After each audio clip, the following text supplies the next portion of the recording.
Well, hello, everyone. Welcome to session number 1 of the Creating Supportive Environments for LGBTQI2 Students and Staff in Schools, Setting the Stage, Stories, and Numbers.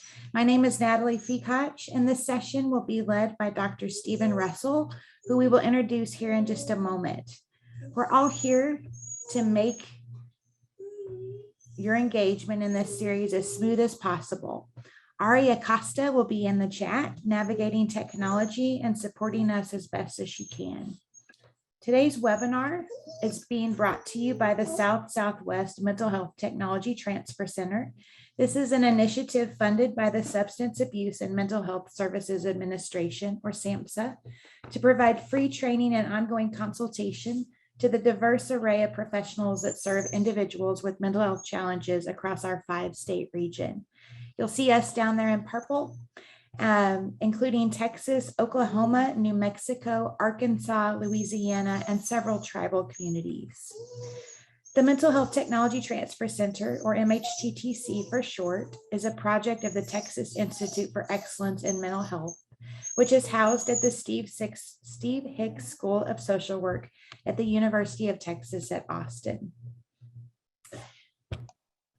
This is our wonderful team.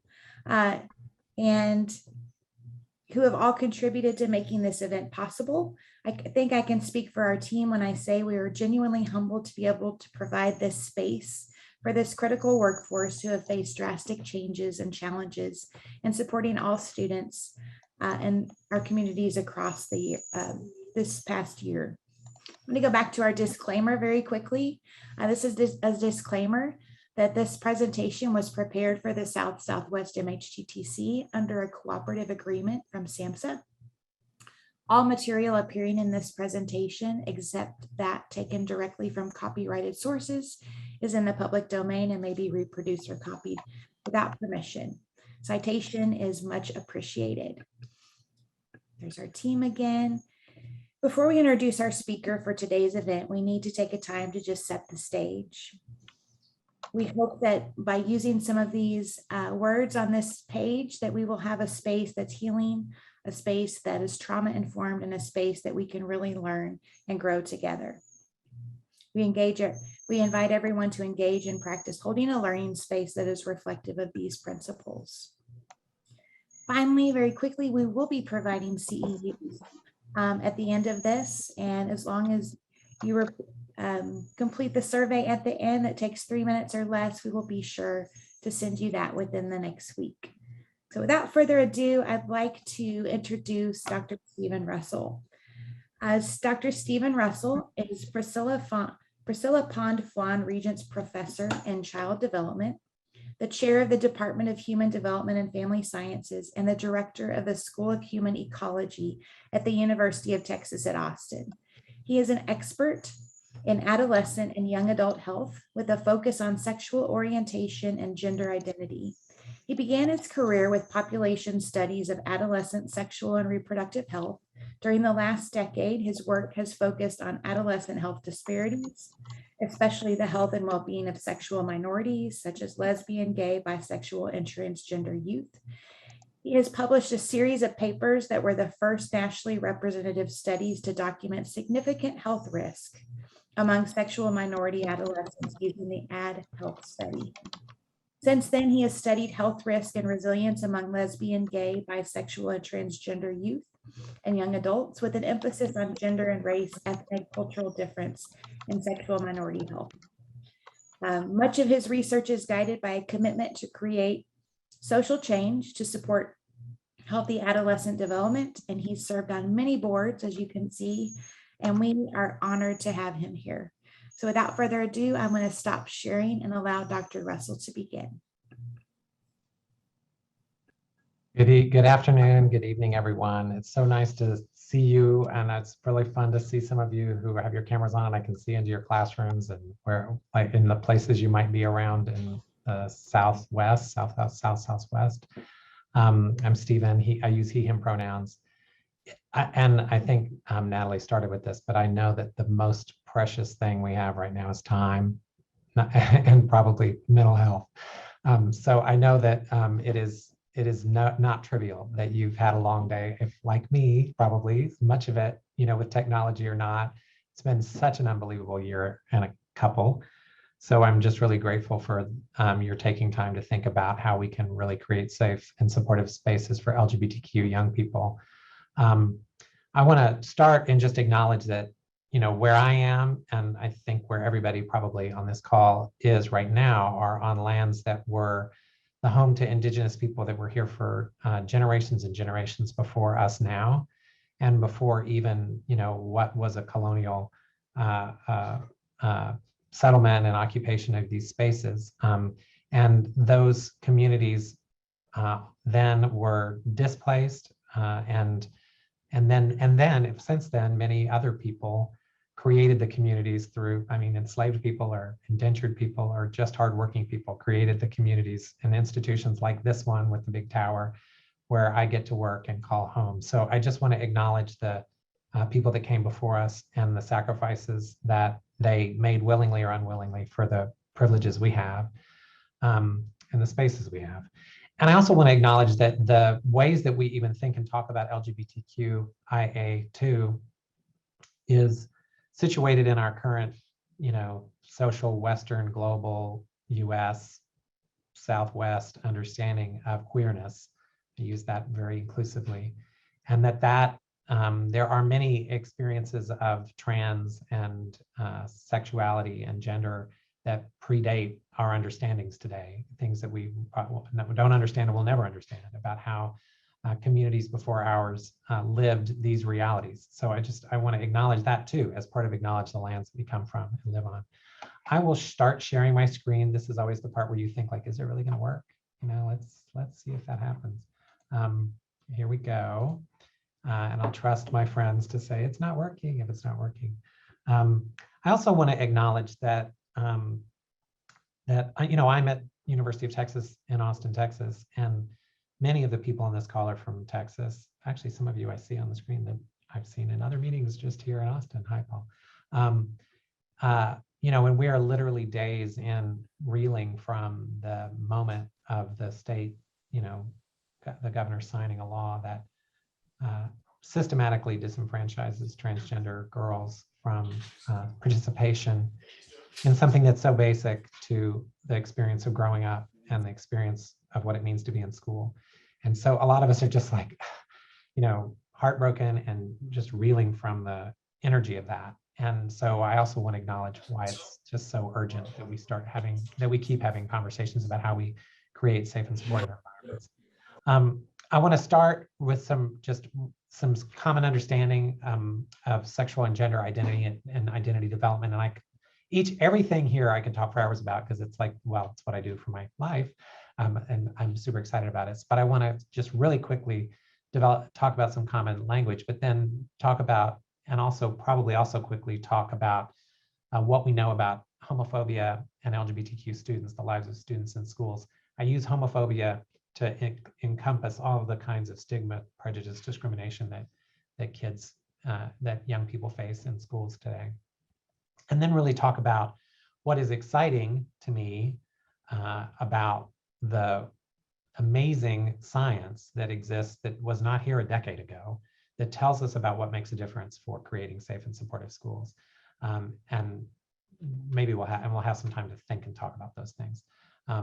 So I'll start first with definitions of sex and gender. And some of you are like, okay, here we go. But not everyone shares the same background understanding of these kinds of definitions, that using sex to refer to the biological status of being male or female, or what we often, the status that we're assigned at birth, we call sex assigned at birth, the thing that's literally on our birth certificate. We know now that we know more and more and more that sex is more complicated than two binaries, male and female, that intersex is a much more common and broad, multiple layers of definitions of what is included as intersex or differences of sex development that have been completely ignored by things like laws that try to ban transgender people in sports, when in fact there's, sex is not as simple as like either or.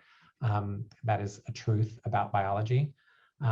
gender expression is then how we understand ourselves and we live as our appearance, our dress, our mannerisms, our speech, our social interactions that are perceived by others and that are understood by ourselves as masculine or feminine. And gender identity is our deep sense of whether we're male or female or something else. And I think what's incredible today about young people is that they have really been the ones showing us, leading us into the understanding of the possibilities of gender diversity. I mean, really, most of us, there are probably some younger people, a lot younger than me on the group now, but a lot of us couldn't have imagined the idea that we could live in a space between one or the other when we were growing up. And young people are showing us that. I mean, they're really helping us see that there are possibilities that don't have to be only one kind of man and only one kind of woman to be in the world. And that's super exciting. That all kind of is one dimension, and another dimension is our sexuality.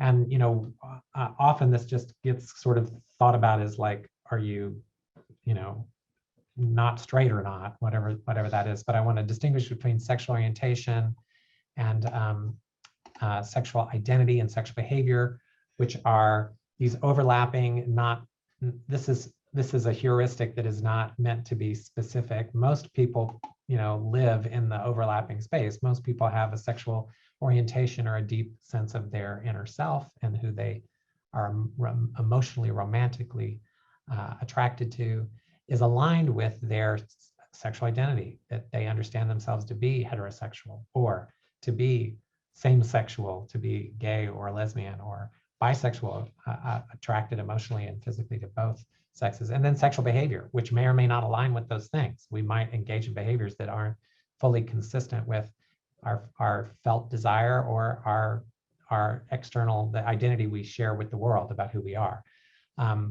So there is a complexity in sexual identity, and then gender is laid on top of all of this. And you know, the adventure for me and the PhD students I work with and the colleagues I have around the world that are studying in this area is like understanding all of that complexity in its richness now in the lives of young people.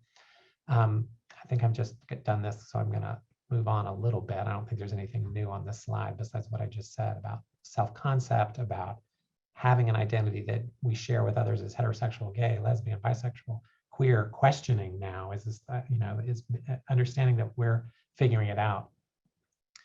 And then, and these identities that, I mean, I'm sharing this really to say that these are common identities that many young people claim, and they're also, like, in some ways and in some communities, not the ones that are the most relevant anymore for young people, or that appeal to them or understand that they understand themselves to be.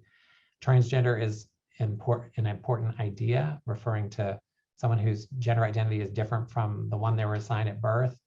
And I think what's happening with trans and gender, and I have that / on purpose, is that, you know, as I mentioned, like we're kind of, young people are exploding transgender to include lots of gender diversity that isn't nested in a binary about either male or female.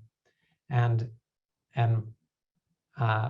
so I'll pause there. And actually, I want to encourage the chat. And Natalie, there's some places I'm going to pause, and Natalie's going to like curate the chat for me and let me know if there's anything that has come up that we could talk about, or shall I just keep on going? But maybe I don't see anything so far. Right. Well, don't hesitate to raise your hand, and I'll have to do this to see all of my screens. But Natalie can interrupt me, and I'm glad, and I'll be pausing throughout to, you know, so that we can have conversation, you know, as much conversation as folks want to have. So I want to talk now about like what's happening in schools, and specifically, you know, I'm calling it homophobia, but prejudice, discrimination, and the way that works in the lives of LGBTQ young people. And there's a lot that is to be said about this. Bullying is prevalent. Most of it's bias-based. I'm going to show you some data about that. one of the newest pieces of information that's coming out just in the last few years is that there is more homophobic bullying now than there was a decade ago, and 2 decades ago, 3 decades ago. I think a lot of people think that the arc of social change has been like positive and supportive. And that is true with respect to many legal social statuses for adults that are LGBTQ. But multiple studies now show pretty clearly that across cohorts or generations, there is more homophobic bullying now than there was a decade ago, and there was more then than there was the decade before. And that's sobering, because that's not kind of like what we naturally assume. We kind of have, there's literally the project called It Gets Better. Like, I think people have been assuming that things were sort of, as young people were coming out at younger ages, things were better. It's complicated. And the important thing about bullying and the fact that most of it's bias-based is that it's the source of health disparities for sexual and gender minority people. That what we know about bias-based harassment is that it's the bias in the harassment and bullying that's linked to risk behaviors, mental health problems, thwarted success at school, and feeling unsafe at school. And I'll just show you I'll show you kind of some data about what I mean by that. And this is from a study that is now old, from 1 million kids in California, but we've replicated these data several times since then, showing that this was, in these data of a million students in the California Healthy Kids study, 36% or a third of students said that they reported bullying of some kind at school. And then they were asked what if they were bullied because of their race, ethnicity, because of their religion, because of their gender, because, well, not really their actual or perceived sexual orientation, that wasn't the wording, because they were gay or lesbian or someone thought they were, is what the language was, and because of a physical or mental disability. And what I want to show you is that 36% of students reported bullying, 24% of students reported bias-based bullying. And the important part about that is that 2/3 of bullying is rooted in discrimination. That's like, important point number one. And before, a decade ago, I used to have to scream about this. And I think people understand it more now. And I certainly don't have to tell you all that work in schools know this to be true, because you are attuned to it, I think. But I think many people just really believed that bullying was like a typical, normal behavior that's just about status, and really seeing that 3/4 of it, young people are saying, is about something about them that they can't change, that's what the bullying is about. And then what's really more important is that if we look at the forms of bullying compared to kids who aren't bullied at all, the kids who are bullied, but not that say that it's not due to bias, don't really measurably look different when it comes to depression, feeling depressed. This is a percentage of students that reported that they felt depressed, which is already high, 20% of kids. It's a lot of students say that they feel depressed in a day. But the dramatic difference for youth who say that they were bullied because of their race, their religion, their gender, because they're gay or lesbian or someone thought they were, and their disability. These kinds of risk ratios are dramatic. I'm not saying that generic bullying is okay. That's not what I'm saying. But I am saying that the bullying that is conferring this risk for young people, that's really linked with the things that we want to prevent, and that like depression, is the bullying that's discriminatory. And I've been thinking a lot about the LGBTQ bullying, but this also points out the ways that this is so intersectional, and we really have to understand how there's other work. If anybody's interested, write to me, because there's a lot of work now that's looking at the intersection of multiple forms. And actually, over half of kids who say they experience one form of bullying are experiencing another. So queer youth of color are saying they're experiencing bullying for being gay and lesbian, but also because of their race. Or, kids saying that they're being bullied because of their religion and their sexual or gender identities. So this is the sobering news, and I've got this slide here to highlight, and maybe Natalie can drop into the chat links to these 2 books that you can download for free, yay, from the National Academies of Sciences, Engineering, and Medicine. These 2, I share them with you because the National Academies is this, august group that's supposed to be, speak with the authority of science. The image on the left is a book that came out in 2019 called The Promise of Adolescence: Realizing Opportunity for All Youth. It was a consensus study, meaning a committee of people from many different scientific fields came together to really understand the brain, biological, and social behavioral science of adolescence, and sort of summarize what is it that we know and how can we activate what we know for the promise of thriving for young people. And then the next year, in 2020, a different consensus group released this report on understanding the well-being of LGBTQI populations. And it's really only the second report of its kind to be issued by the National Academies. The prior report a decade earlier was only on health. This is really on well-being, a broader understanding of well-being.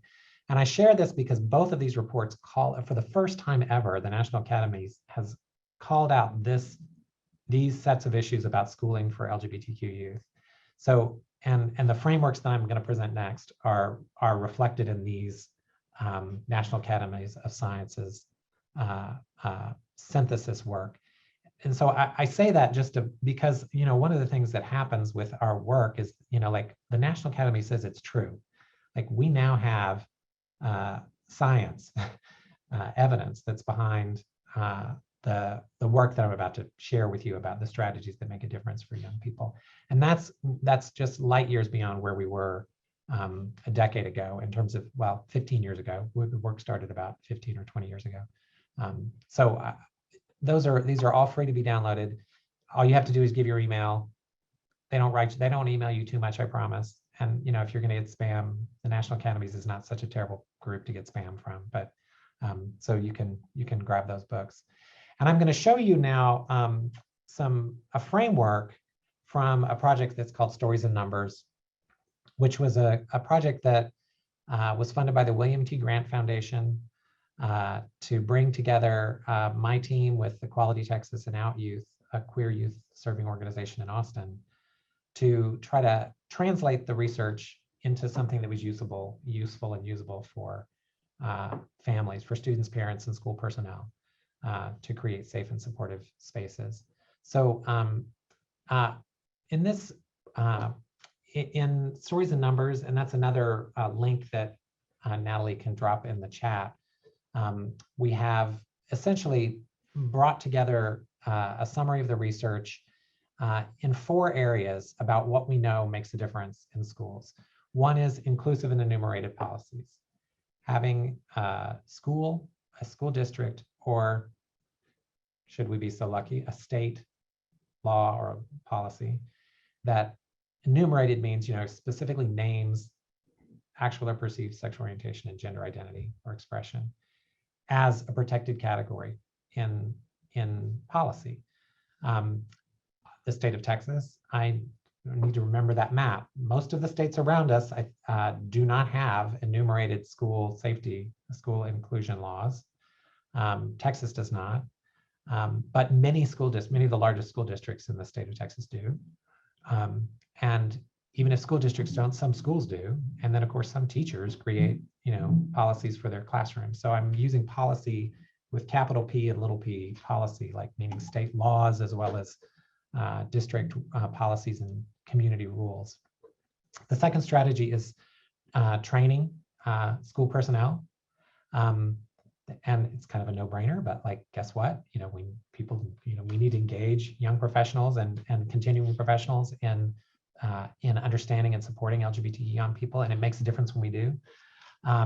The third strategy is student-led clubs like gender sexuality alliances or gay straight alliances. And the fourth strategy is access to LGBTQ resources and curricula. So literally teaching about LGBT issues in schools, talking about naming LGBTQ people in history, naming LGBTQ issues, makes a difference for kids' belonging, a connection to school, attendance at school, and well-being. And so I'm gonna kind of give you the highlights of research from each area. And maybe if this is, I'm gonna do this on the fly, starting with enumerated school policies. How many of you, I think we can do this with the participant list. Do you have buttons on your screen? Can you do the yes, no buttons. Is that a possibility? I'm not sure.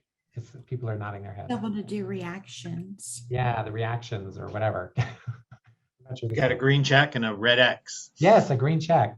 So green check if you know that your school district has a non-discrimination, or I'll give you either one, non-discrimination or anti-bullying policy that includes sexual orientation and gender identity. Green if you know that it does. X if you don't, if you know that it doesn't.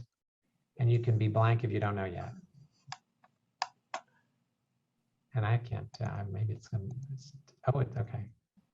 Looks like about 10 people have green.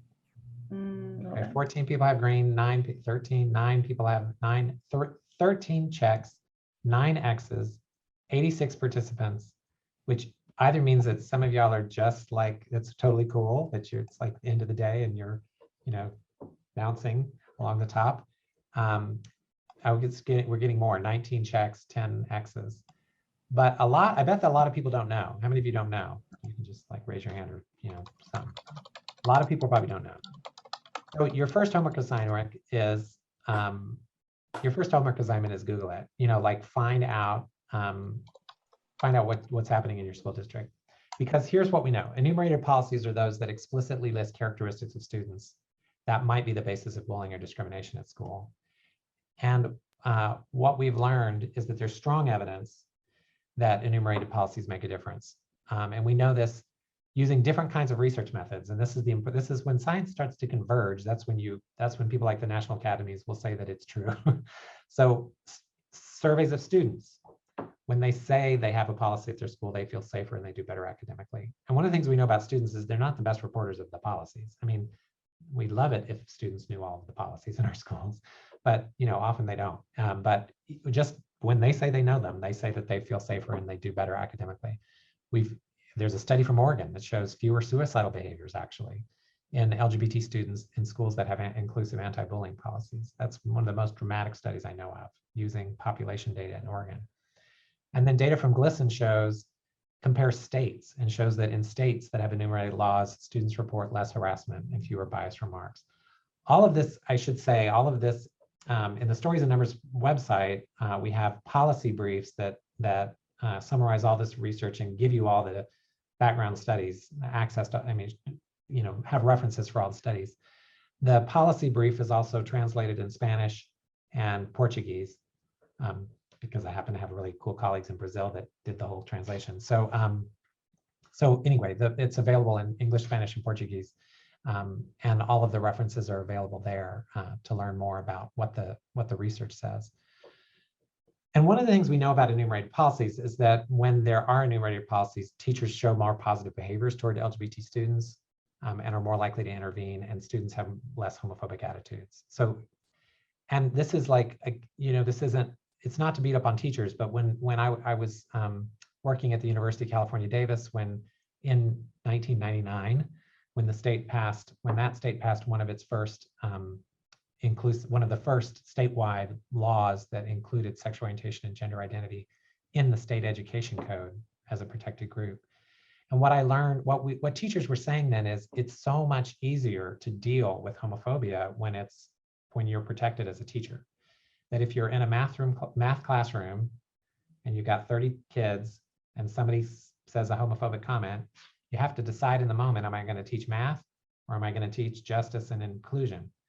And if you're in a community or a district or a state that tells you that your job might not be protected, that the principal might get an angry call from a parent and not back you up, compared to a place where you know that there's legal protection based on sexual orientation and gender identity, your calculus for like, am I going to teach calculus or am I going to teach, am I going to intervene and teach inclusion and safety and support matters. And, in other words, the same very good, well-meaning teacher may just literally in the moment have to make a different kind of decision based on where they are and how and the situation they live in, and the backup they're going to have from their principal and their school superintendent.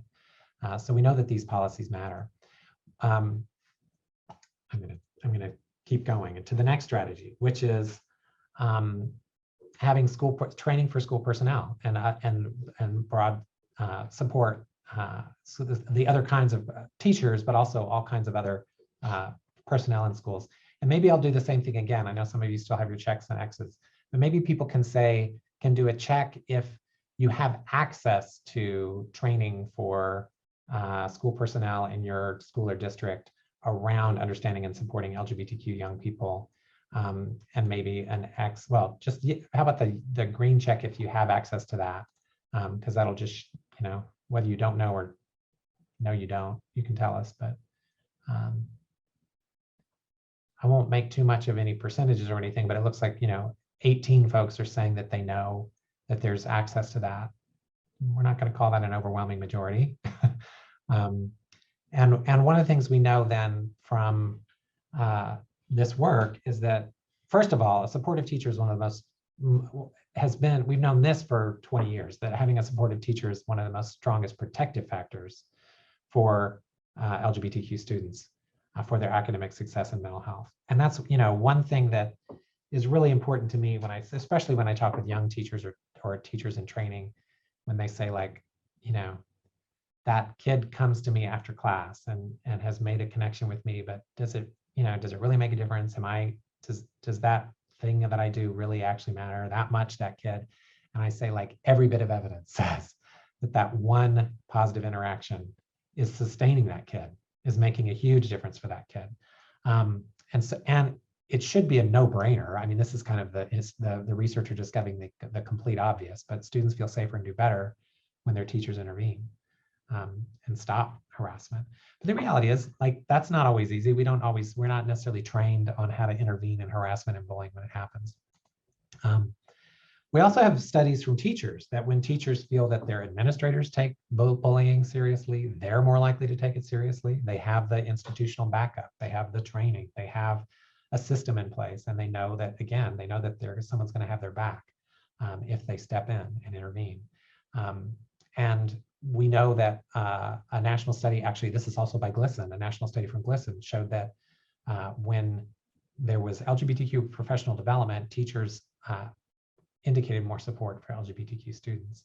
And so part of it is just literally, one of the reasons I start with definitions is like literally saying it out loud, being in a space where teachers can say lesbian, lesbian, lesbian. It's totally okay to say these words, that's like who people really are. It's not scary, it's cool. You can practice it, and you're not going to, so often my own colleagues here at the university are like, LGQB, and I'm like, you can't break the letters. It's okay. It's totally cool. I know what you mean. You can, it's totally fine to, not get it quite right exactly every time you say it. So just demystifying, destigmatizing, creating space where professionals can have conversations. The third is student-led clubs. And I think what I really kind of believe is that it generalizes to like the stuff students do in their own world, in their own lives, that creates a space for them to live and be. And what we knew in 2018 from the Centers for Disease Control and Prevention, the National School Profiles Survey of Principals, is that 40% of US high schools had GSAs. And an important point, I just say it because in case you live in a community where somebody would dare to say you can't have a club, that's not okay. That federal law, any non-curricular activity has to be made accessible to students, and so you can't prohibit a student from. And we still hear that. I still hear that in places in Texas where I hear from parents or teachers that they're told, no, you can't have that kind of club in the school. And that's actually untrue. And there's a legal basis for that. So if you ever hear that, just know that it's not true, and call me or call somebody at the ACLU in your community or something, because it's not the case. Maybe I should ask now for the buttons, on the green buttons or the red buttons. Do you know if there is a GSA in the high school, either where you work or in your community? I bet is this one the one that's going to like break the record so far? Okay, we got 20, 19, 20, 19, 21, 22, 23, 20. Okay, good. Do I hear 24? I don't know how to do a bidding thing, but okay. So this is we're sort of, this one's ahead. And I think this is a space where, you know, young people have been leading the way, and there more and more schools, you know, have spaces that young people lead. But if you don't know, I mean, here's the thing about GSAs that's kind of amazing. And I have to admit, I still am stunned myself, having done this research for a while, by how strong the results in this particular area are. We know significant benefits for students. And the thing is, here's the deal. Participating in a GSA is linked to better performance, school belonging, feeling safer. But you don't actually even have to be a member of the GSA to have the benefit. And so we've got studies that show not just like simply having a GSA is linked to benefits for all students. They report less bullying and more belonging. And in fact, recent article that I published with a student of mine, we were looking to see if the presence of a GSA would have a stronger effect on safety for LGBTQ students. You know what? We found the strongest effect was for straight students. Like it seems, you know, like it's really interesting that GSAs like benefit everyone. Guess what? Privilege begets privilege, perhaps. But like straight students that in schools with GSAs felt even safer. They felt the most safe.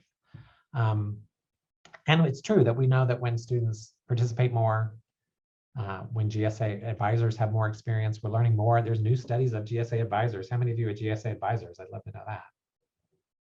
Hey, Jen. Shout out to Jen, GSA advisor. Thanks for being here. And we know that, at any rate, GSAs are amazing. Let me see if I've got some data for you. This is also from the California Healthy Kids Survey. This was a paper, maybe some of you heard about it, this is one of the things that in my life that receives quite a bit of media attention when it came out 2 years ago in pediatrics. But what we were doing is looking at this, you know, 4 million youth over this 15-year span in California, where they simply reported homophobic bullying.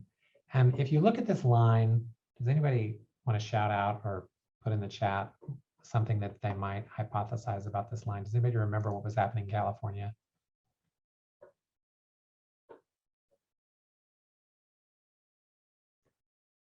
So in 2008, yes, Jennifer Cullen, you got it, you win.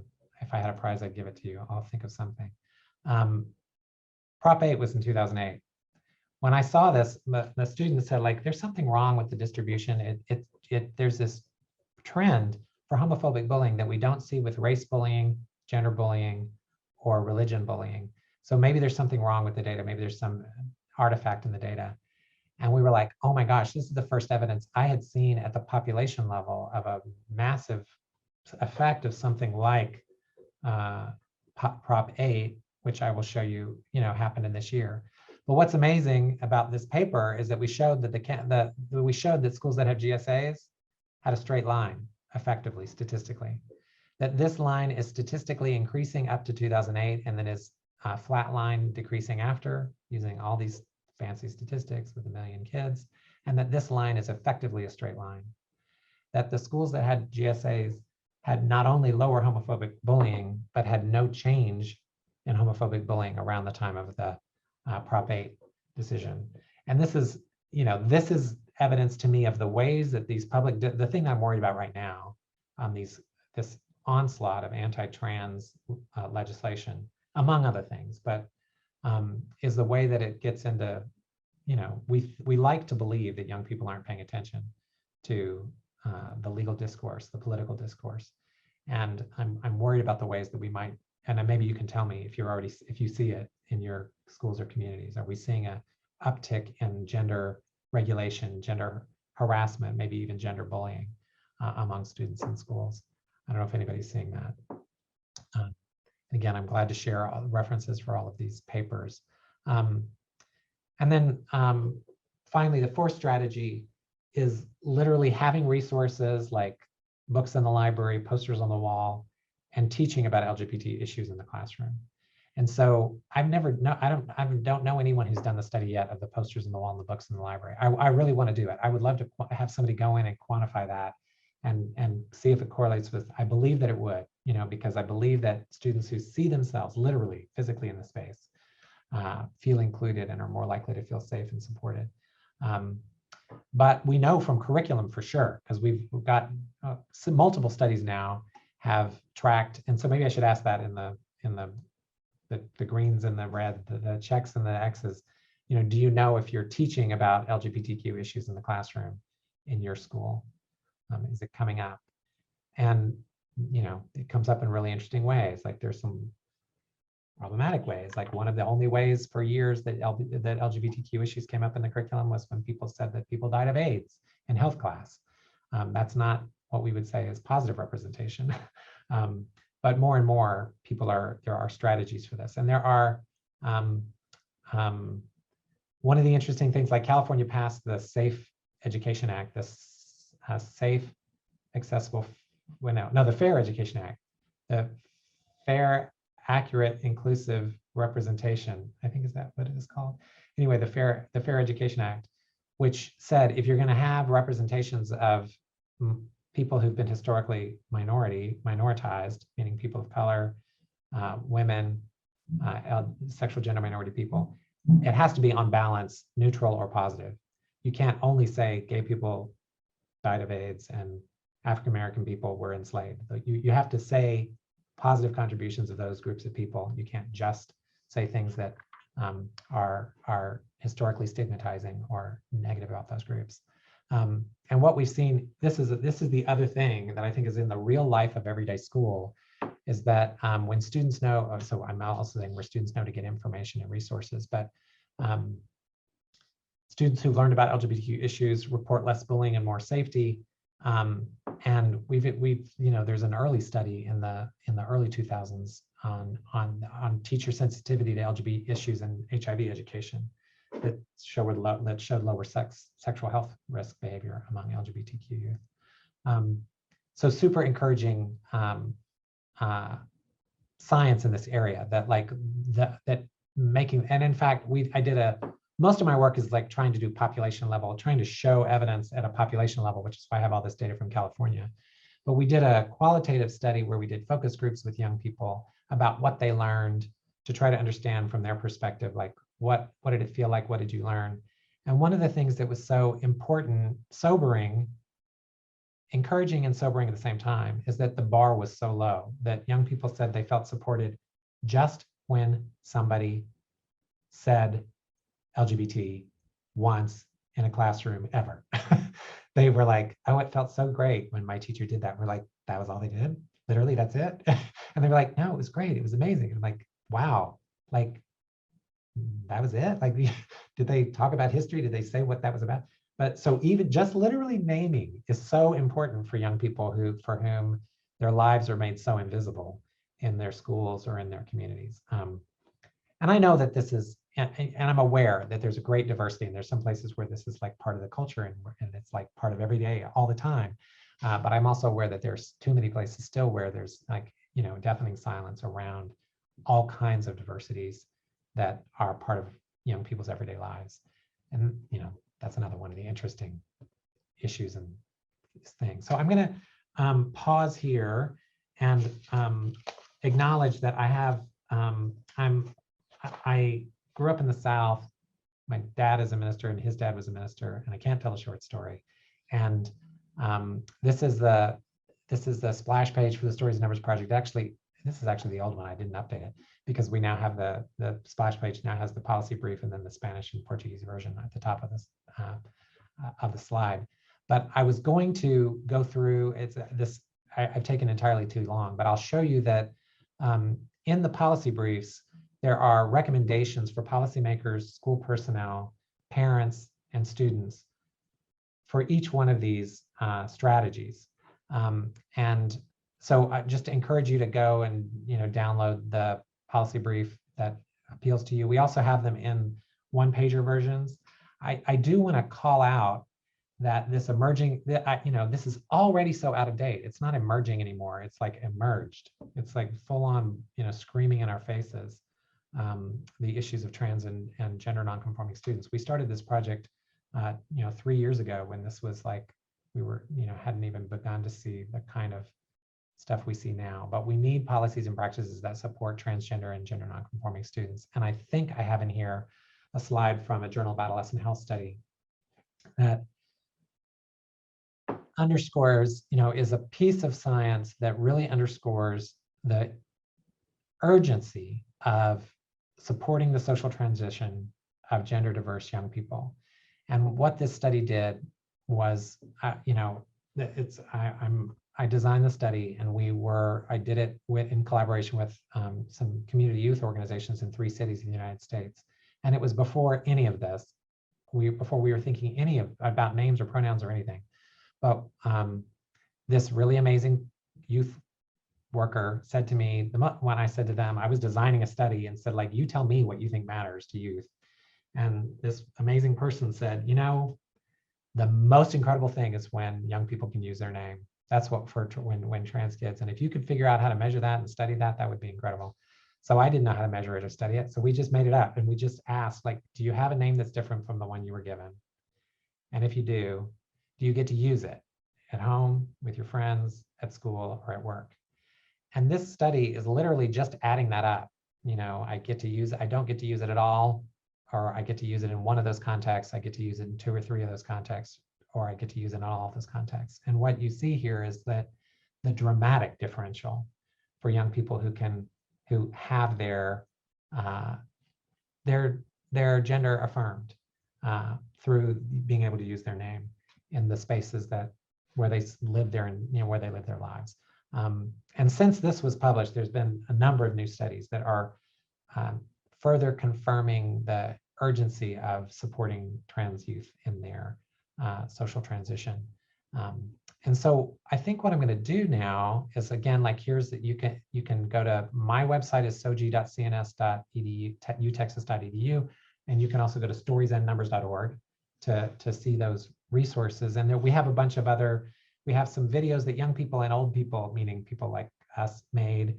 We have 1 and 2 pagers that are kind of called that are snippets of the research on sex education, inclusive sex education, for example. Or we have a research brief, a 2-page research brief on the research on GSA advisors, on like how on the characteristics of the most effective GSA advisors, for example. So check those things out, and I will and remind you of the National Academies studies, just because they're researchy kinds of summaries. But I think it's important to me in a world that is where we're constantly battling with truths to remember that the National Academies now says it's true. And that I hope that can be and should be, I believe that should be important. And I will leave it on this. If we had a whole lot of time and we were in a ballroom of a conference center somewhere and we were sitting around round tables, I would encourage folks to talk with each other about which of us did the green check, and if not, are you using these strategies? Which ones might be most helpful or most strategic in your community, and what steps would you take for yourself or with your colleagues to make some of these things happen? So I've gone on a while and it's 10 till, so maybe I'll pause and take any reactions or comments. Doesn't have to be we always ask for questions, but sometimes it's more like a reaction or a suggestion. Would love to hear your thoughts, and really grateful for, I'm just really like, there's so much going on right now, and for 84 people to come out and know that we need to support LGBTQ and all young people is just super meaningful to me. I'm the parent of a gay kid too, so like that. The other thing is he's 26 now, but I was a parent. I was doing this research and I was sending my kid to school every day. And I was like, Dr. Russell, I don't care about this population statistics.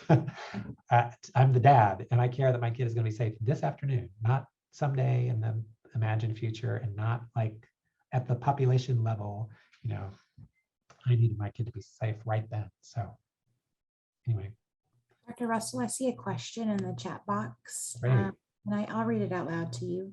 Yeah. The question I'm getting a lot, I'm a school counseling consultant for ESC 20, is how campuses can support students' wishes with regard to name and pronouns when not everyone is on board and the information from the birth certificate is what remains in the system.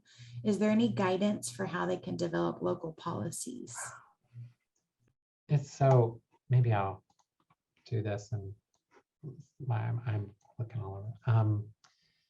Well, one thing is, what is the policy? What is the master policy context in the state? I mean, are there legal protections and around inclusion? And if there aren't, then I would ask that question at a district level. And I would, frankly, try to get people to work on that, try to get people to work on enacting inclusive non-discrimination policy so that that conversation can be had in that way. And then, I mean, I would start with, I would define what the key messages are.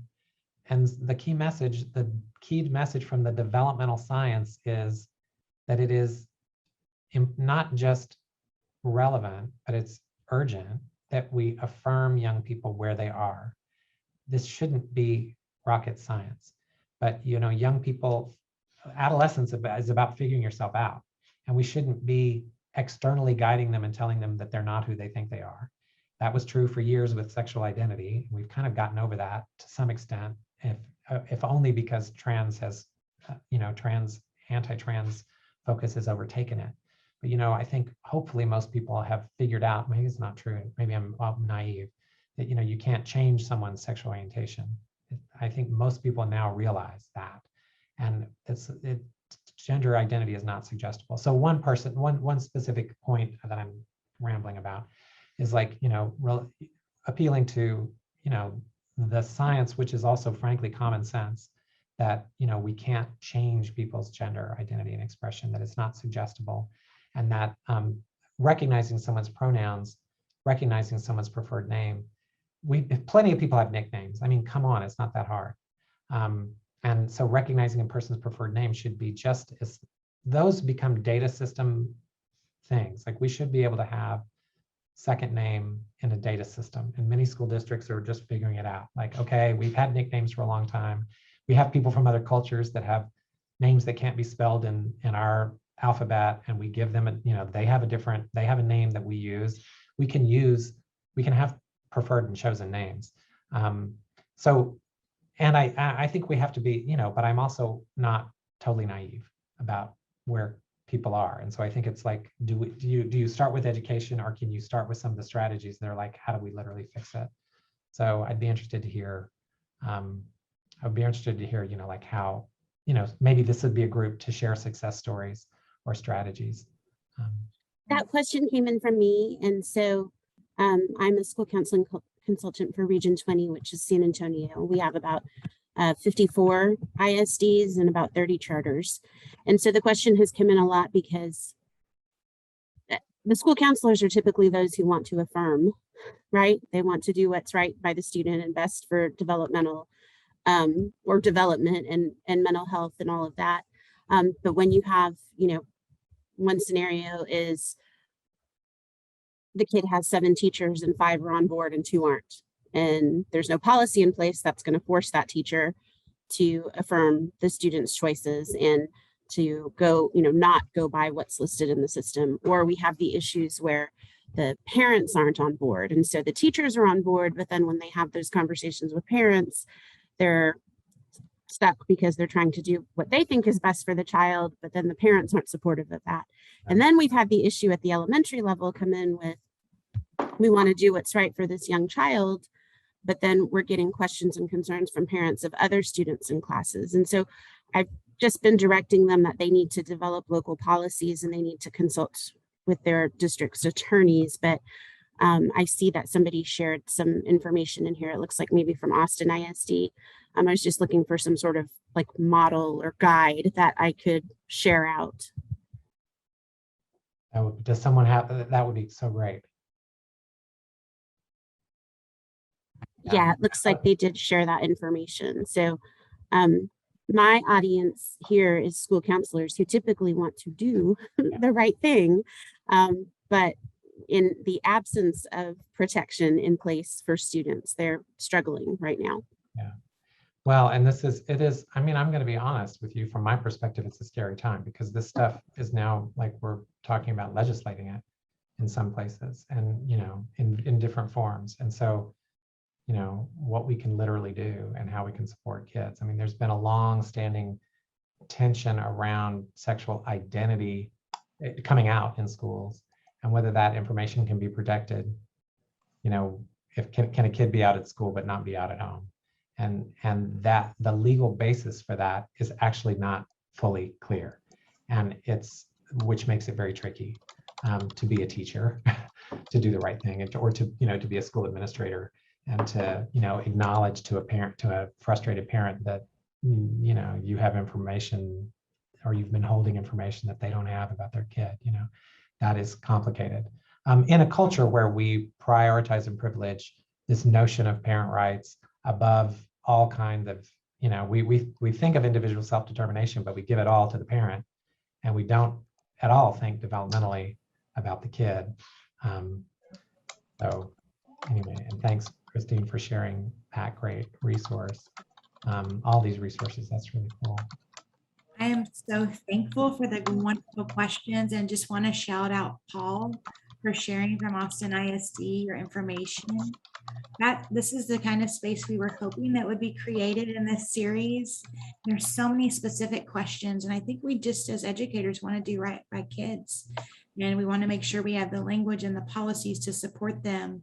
I just want to remind everyone that this is Dr. Stephen Russell has done an amazing job of setting the stage and providing some resources to begin this conversation. And we have an additional 3 sessions where we will walk through this. And just as a quick shout out, Paul will be on a part of our third session, which will be, how do we reality check, hear what's working from people working in the schools. And so I just want to mention that as all these questions, these amazing questions are coming up. And Stephen, Dr. Russell, excuse me, did you have any last words before I close us out? No, thank you all. It's great. It's energizing. I'm like so exhausted. It's been such a crazy, difficult year at the university, and I can't even imagine. And I can't even imagine your lives. So